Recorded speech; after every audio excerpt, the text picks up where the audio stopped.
Lo normal nun ye raro. Tamos avezaos a topar coses normales alredor. Cuando vemos d'algo que nun ye normal, abúltanos raro.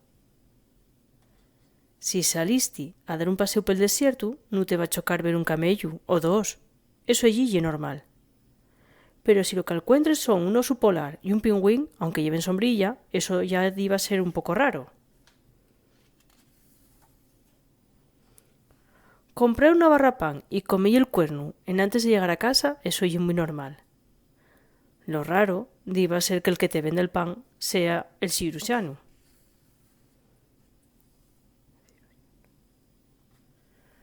Ver vaxear pel ríu Sella a mucha xente en piragua, eso non ye raro, sobre todo en el mes de agosto.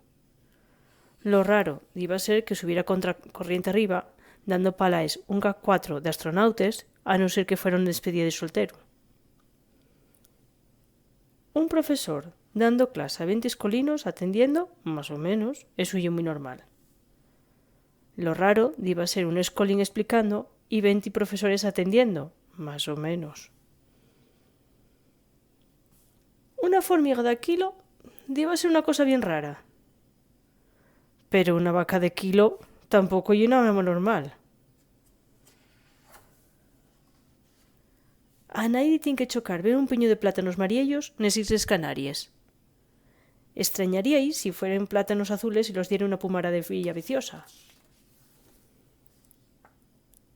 A ti parece normal. Cuando te dicen eso, lo normal ye que sea para riñite. O porque non fixiste lo que esperaban que fixieres. Hai xente que piensa que lo normal está sobrevalorado. Y non llos da más parecer un poco raros. Mi tío dicen que ye raro porque no tiene tele en casa. Y tampoco ida más por ningún deporte y presta ir de vacaciones pel invierno. Él ye asina. Paete raro. A mí non, porque ye como ye. Y fai bien.